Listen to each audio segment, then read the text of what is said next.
ঘড়িতে তখন 7:30। হঠাৎ করে ফোনটা বেজে উঠল। ফোনটা হাতে নিয়ে দেখলাম অফিসের ম্যানেজার ফোন করেছে।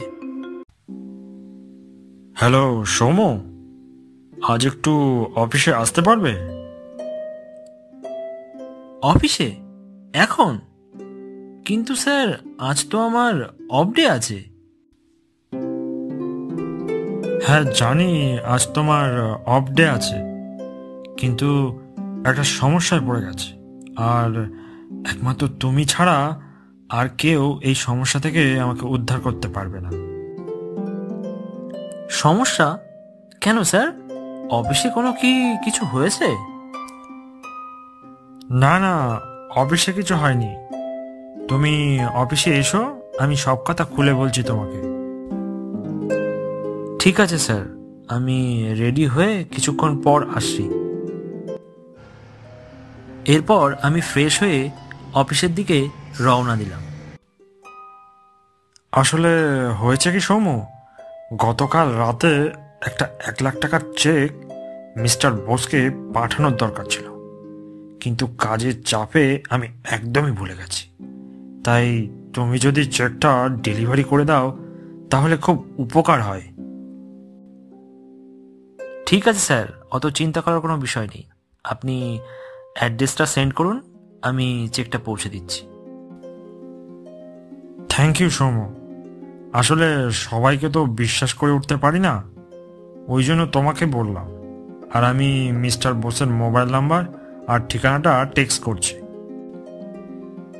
না না স্যার, এখানে থ্যাঙ্কস বলার কিছু হয়নি, এটা তো আমার কর্তব্য।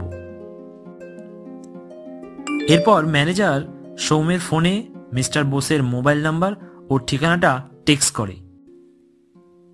ঠিকানাটা টেক্সট করলে সৌম গুগল ম্যাপে দেখে মিস্টার বোসের বাড়ি ফুলিয়া গ্রামে, এবং ওখানে যেতে হলে 2 ঘন্টার ট্রেনে, তারপর নদী পার হয়ে যেতে হবে।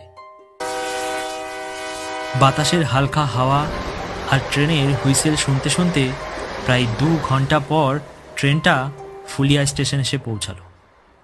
তখন প্রায় সন্ধে লেগেছে।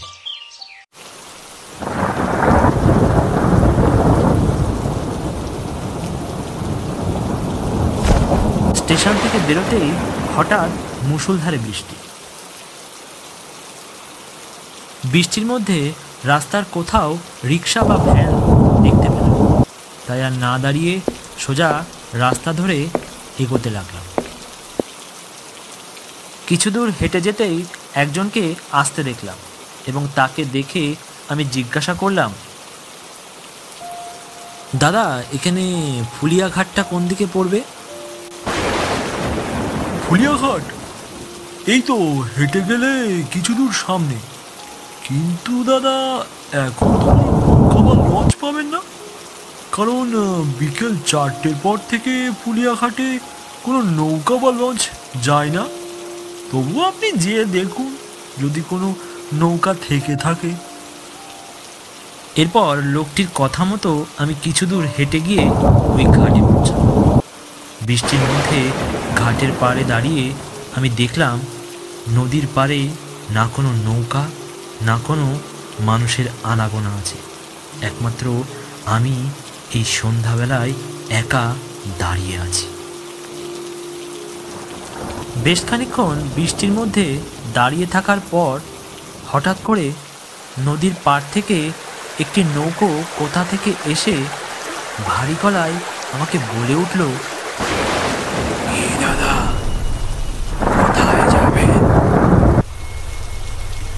আমি একটু চমকে উঠলাম। তারপর তাকিয়ে দেখলাম নৌকাতে কেউ কোথাও নেই, একমাত্র মাঝি ছাড়া। মাঝির চেহারাটাও ঠিক বোঝা যাচ্ছে না, আবছা অন্ধকারে। তারপর মাঝির কথার উত্তরে আমি বললাম, ফুলিয়া ঘাটে চন্দনবাবুর বাড়িতে যাব। উঠে আসুন, আমি পৌঁছে দেব। এরপর আমি কোনো কিছু না ভেবে তাড়াতাড়ি নৌকায় গিয়ে উঠলাম। আকাশে তখনও ঘন কালো মেঘের ছায়া আর মুষলধারে বৃষ্টি। পড়ছে। এরপর নৌকাটা চলতে শুরু করলো। নৌকাটা চলতে শুরু করলে হঠাৎ আমার ফোনটা বেজে ওঠে। হ্যালো, কে বলছেন? আমি চন্দন বোস বলছি। মিস্টার ব্যানার্জি আপনার নাম্বারটা দিয়েছে। উনি বলল যে আপনি নাকি চেকটা নিয়ে আসছেন। তা আপনি কি চলে এসেছেন? না না দাদা, আমি এখনো এসে পৌঁছাইনি। আমি সবে নৌকাতে আছি, আর কিছুক্ষণের মধ্যে ঘাট পার হব। কি, আপনি এখনো ঘাট পার হননি? তবে এই সময় তো ঘাটে কোনো নৌকা বা লঞ্চ চলাফেরা করে না। হ্যাঁ, কয়েকজনের মুখে শুনলাম, কিন্তু ভাগ্যক্রমে আমি একটা নৌকা পেয়ে গেছি। আচ্ছা দাদা, বলছিলাম ঘাট পার হওয়ার পর কত দূর আমাকে হেঁটে যেতে হবে সেটা যদি একটু বলেন তাহলে ভালো হয়। সেটা নয় আপনাকে বলছি, কিন্তু এই সময় আপনি নৌকা পেয়েছেন, এটাই তো আমার কাছে আশ্চর্য লাগছে। যাই হোক, ঘাট পার হওয়ার পর একটা বাঁশবাগান পড়ে, আর তার কিছু দূর পর মোড়ের মাথায় আমার বাড়ি। তবে বাঁশবাগান পার হওয়ার সময় একটু সাবধানে আসবেন।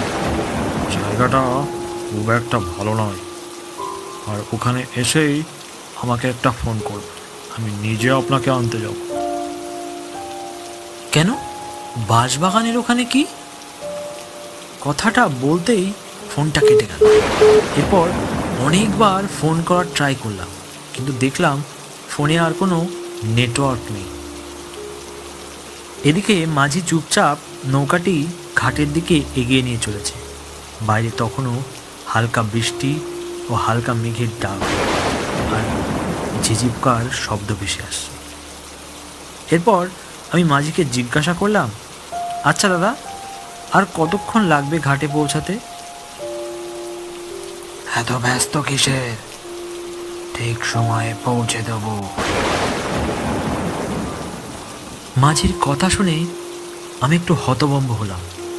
তারপর বেশ খানিকক্ষণ চুপচাপ থাকার পর আমি আবার মাঝিকে জিজ্ঞাসা করলাম,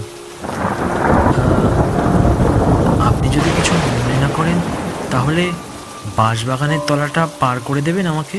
আসলে এলাকাটা তো ঠিক আমি চিনি না, আর আপনাকে তো দেখে মনে হচ্ছে আপনি এই এলাকারই থাকেন।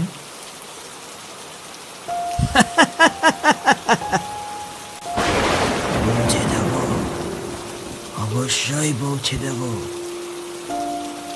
মাঝির এই অট্টহাসি দেখে আমি আবারও অবাক হলাম।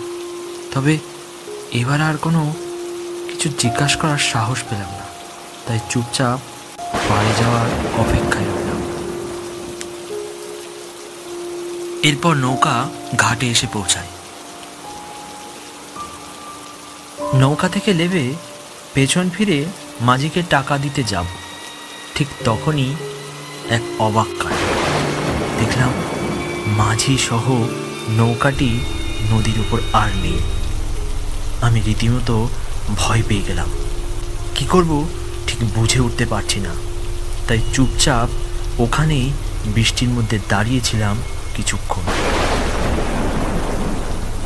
কি অদ্ভুত ঘটনা আমার সাথে ঘটল, এর কারণ আমি খুঁজে পেলাম না, তাই অদ্ভুতভাবে আমি ওখানে চুপচাপ দাঁড়িয়ে রইলাম।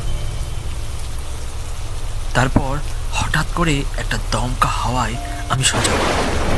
এরপর 7-5 না ভেবে সামনের দিকে এগিয়ে গেলাম। ঘাট থেকে কিছু দূর হাঁটার পর একটা বাঁশবাগানের ভেতরে প্রবেশ করলাম। বাঁশবাগানের পাশ দিয়ে হেঁটে যাওয়ার সময় মনে হলো আমার পেছন পেছন কে যেন হেঁটে আসছে। আমি হঠাৎ করে পেছন ফিরে তাকিয়ে দেখলাম কেউ কোথাও নেই। আকাশে তখনও হালকা মেঘ, গুড়ি গুড়ি বৃষ্টি পড়ছে। কেন জানি না হঠাৎ করে আমার একটু ভয় লাগতে শুরু করেছে। তারপর আবার সামনের দিকে চলতে শুরু করলাম। কিছু দূর যেতেই একটা ছায়া দেখতে পেলাম, যেটা পেছন থেকে আমার সামনে এসে পড়েছে। আমি ওখানে দাঁড়িয়ে পেছন ফিরে তাকিয়ে দেখতেই অবাক হলাম। দেখলাম আর কেউ নয়, ওই নৌকার মাঝি আমার সামনে দাঁড়িয়ে আছে। অদ্ভুত তার চেহারার ধরন, সারা গা হাত পা কাটা ছেঁড়ার দাগ, চোখ দুটো লাল টকটক করছে, যেন এখনই আমাকে খেয়ে ফেলবে। তারপর হঠাৎ করে ওই মাঝি আমাকে বলল, কি ভেবেছিস তুই আমার হাত থেকে বেঁচে যাবি? আমি তোকে ছাড়বো না। কি দোষ করেছিলাম যে আমাকে এইভাবে তোরা হত্যা করলি?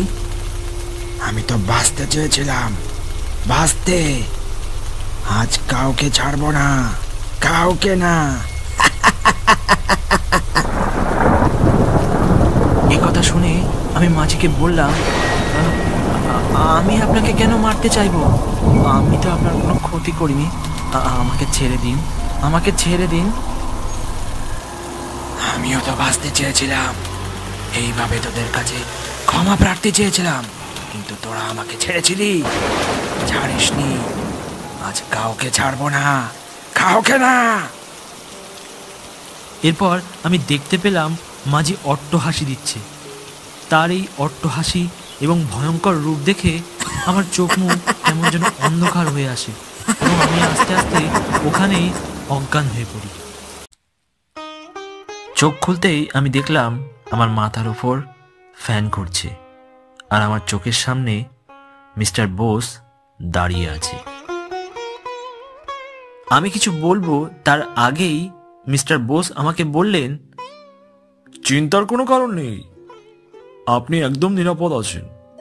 কাল রাতে আমি আপনাকে ওখান থেকে নিয়ে এসেছি, আর রাতে আপনার সাথে যেটা ঘটেছে এখানে প্রায় লোকের সাথে ঘটে থাকে, তাই চিন্তার কোনো কারণ নেই আপনার। এইরকম ঘটনার কারণ জিজ্ঞাসা করলে মিস্টার বোস আমাকে বলে যে, বহুকাল আগের ঘটনা। এক রাতে মাঝি রাতের কাজ শেষ করে তার ঘরের জন্য জিনিসপত্র নিয়ে বাড়ি ফিরছিল। ঠিক সেই সময় কিছু ছিনতাইকারী তার কাছে থাকা সমস্ত জিনিস কেড়ে নিতে চায়, কিন্তু মাঝি না দিতে চাওয়ায় ছিনতাইকারীরা মাঝিকে নৃশংসভাবে হত্যা করে এবং তার কাছে থাকা সমস্ত জিনিস কেড়ে নিয়ে যায়। আর তারপর থেকেই যেই বা যারা ওই ঘাট থেকে ওই রাস্তা দিয়ে যাতায়াত করে তার সাথেই এইরকম ঘটনা ঘটে। তবে আরও একটা কথা না বললে নয়, মাঝি খুব ভালো গান গাইত, আর তার গলার সুর এতটাই মিষ্টি ও মধুর ছিল যে প্রকৃতিও তার সুরে মিশে যেত। এটা শোনার পর আমার চোখে মুখে একটা ভয়ের ছাপ ফুটে ওঠে। আর এটা দেখে মিস্টার বোস আবার বলে যে, আরে মশাই, আপনি এত ভয় পাচ্ছেন কেন? আপনি একদম নিরাপদেই আছেন, আপনার চিন্তার কোনো কারণ নেই। আর হ্যাঁ, সকালে কিন্তু আমার এখানে নাস্তা করেই তারপরে কিন্তু বাড়ি ফেরা হবে, তার আগে কিন্তু আপনাকে ছাড়ছি না। কি আর করব, মিস্টার বোসকে আর না বলতে পারলাম না। তাই সকালের নাস্তা সেরে বাড়ির দিকে এগিয়ে চললাম।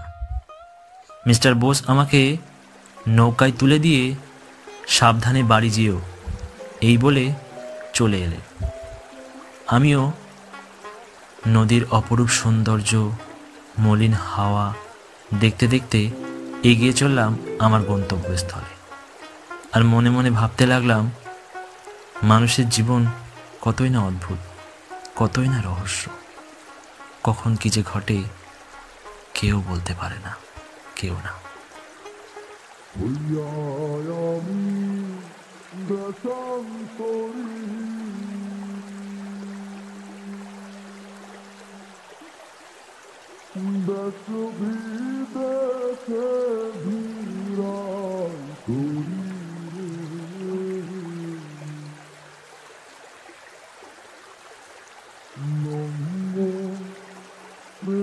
ঘাটে ঘাটে নমর পেলি ঘাটে